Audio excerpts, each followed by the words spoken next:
गांव के लोग कहते थे कि उस झील की ओर मत जाओ।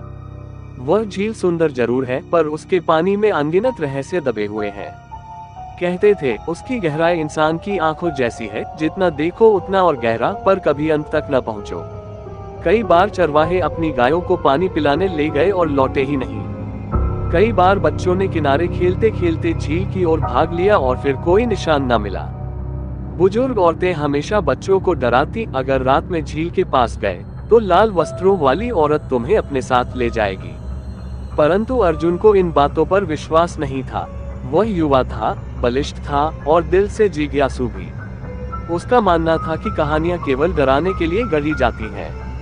लेकिन भीतर ही भीतर उसे हमेशा लगता कि इस झील में कुछ है, कुछ ऐसा जिसे उसने कभी देखा नहीं, पर महसूस जरूर किया है। उस रात हवा में अजीब सी नमी थी। खेतों में काम खत्म करने के बाद अर्जुन अकेले टहलने निकला। रास्ता उसे धीरे धीरे झील की ओर खींच लाया।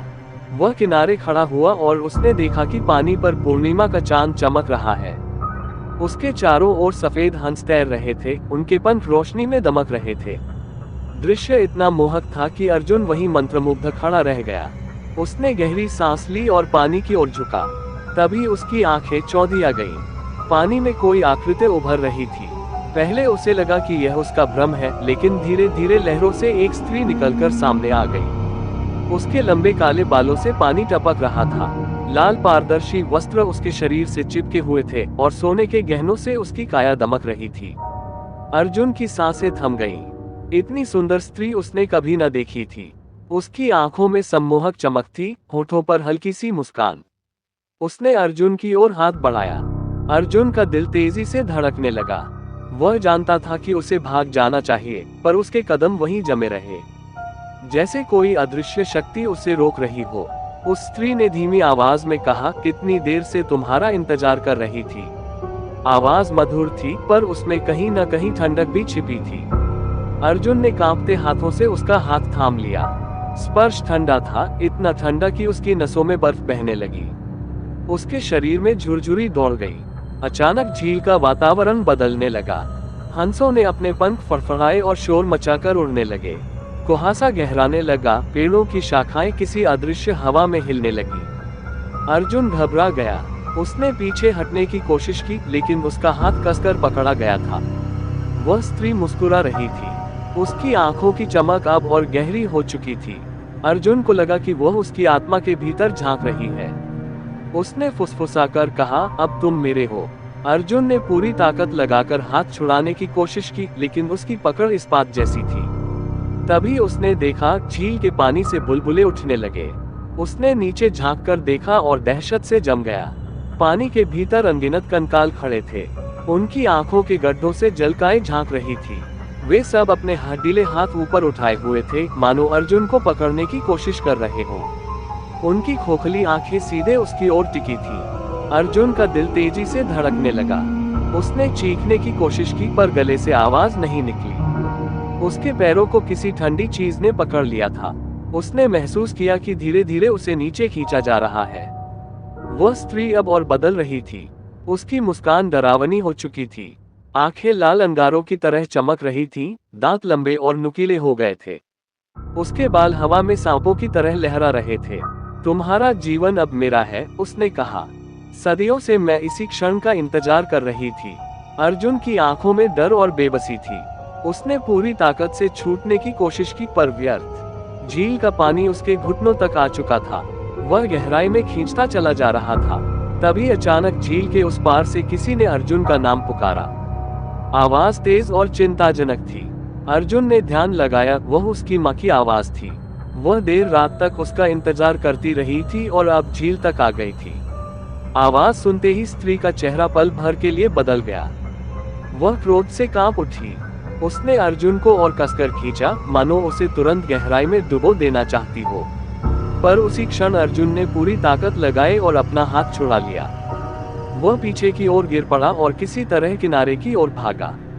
उसकी मां ने उसे पकड़कर खींच लिया।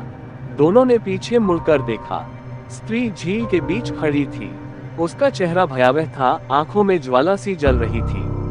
उसने गहरी आवाज में कहा, तुम बच भी गए तो याद रखना, पूर्णिमा फिर आएगी और मैं तुम्हें पा लूंगी। झील का पानी अचानक शांत हो गया। स्त्री धुंध में विलीन हो गई। अर्जुन और उसकी मां भयभीत होकर घर लौट आए, लेकिन अर्जुन के दिल से वह चेहरा, वह आवाज और वह ठंडी पकड़ कभी न निकली।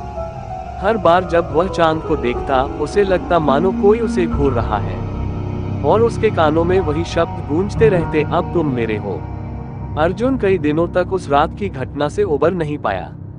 हर बार जब वह नींद में जाता, उसे वही लाल वस्त्रों वाली औरत दिखती। कभी वह झील के बीच खड़ी मुस्कुराती, कभी उसके पास आकर ठंडे हाथों से उसे छूती। अर्जुन की हालत खराब होने लगी। गांव वाले समझते थे कि वह झील की चुड़ैल के जादू में फंस गया है। गांव का सबसे बूढ़ा व्यक्ति पंडित हरिदास अर्जुन को अपने पास ले गया। उसने कहा, बेटा, ये झील यूं ही श्रापित नहीं है। सदियों पहले यहाँ एक राजकुमारी ने अपने प्रेमी के साथ छल किया था। लाल वस्त्रों में सजी वह राजकुमारी झील में कूदकर मर गई थी, लेकिन मरने से पहले उसने कसम खाई थी कि जो भी पुरुष उसके रूप पर मोहित होगा, उसकी आत्मा वह अपनी बनाएगी। तब से उसकी आत्मा इस झील में कैद है। अर्जुन ने कांपते स्वर में पूछा, तो मैं अब क्या करूं? पंडित ने कहा, पूर्णिमा की अगली रात वह फिर आएगी, तभी उसका श्राप तोड़ा जा सकता है। परंतु याद रखना, अगर तुमने उसके आकर्षण में आकर उसका हाथ थामा, तो तुम्हारी आत्मा कभी इस धरती पर वापस न लौटेगी। अर्जुन ने हिम्मत जुटाई। उसने ठान लिया कि वह इस बार चुड़ैल का सामना करेगा। अगली पूर्णिमा की रात वह अकेले झील के किनारे गया। आकाश में वही चांद, वही कुहासा, वही सन्नाटा था। अचानक पानी से बुलबुले उठने लगे। हंसों ने शोर मचाया और उड़ गए। और फिर जैसे पिछली बार, लाल वस्त्रों में वह स्त्री पानी से प्रकट हुई। उसकी मुस्कान पहले से भी भयावह थी। उसकी आंखों में भूख थी। उसने अर्जुन की ओर हाथ बढ़ाया और कहा, अब भाग मत, आज तो तुम मेरे हो। अर्जुन ने अपनी सारी ताकत जुटाकर कहा, तुम्हारा श्राप यहीं खत्म होगा। उसने पंडित द्वारा दिए गए मंत्र का जाप शुरू किया। हवा अचानक तेज हो गई। झील की लहरें ऊंची उठी। स्त्री का चेहरा बदलने लगा, कभी सुंदर, कभी कुरूप। उसने चीख मारकर अर्जुन पर झपट्टा मारा। उसके बाल सांपों की तरह अर्जुन के शरीर से लिपट गए। अर्जुन ने मंत्र पूरा किया और अपनी मुट्ठी में छिपाई हुई पवित्र भस्म उसकी ओर फेंकी। जैसे ही भस्म उसके शरीर पर पड़ी, वह आग की लपटों में तड़प उठी। उसकी चीख इतनी भयानक थी कि पेड़ों की डालियां टूट गईं। पानी से अचानक वे सारे कंकाल बाहर आए, जो सदियों से झील में कैद थे।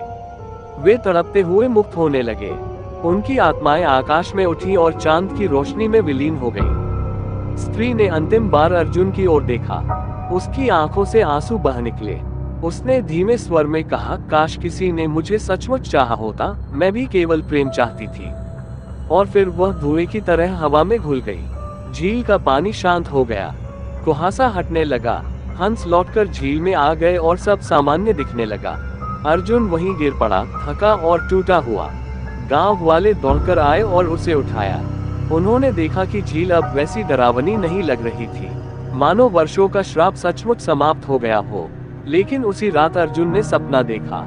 सपने में वही स्त्री आई। अब वह सुंदर भी न थी, कुरूप भी न, बस शांत थी। उसने अर्जुन से कहा, तुमने मुझे मुक्त कर दिया, पर याद रखना, हर श्राप पूरी तरह खत्म नहीं होता। जब तक लोग इस झील पर आकर्षित होंगे, मैं फिर लौट सकती हूँ। अर्जुन चौंक कर जाग गया। पसीने से भीगा हुआ उसका शरीर कांप रहा था। उसने खिड़की से बाहर झांका।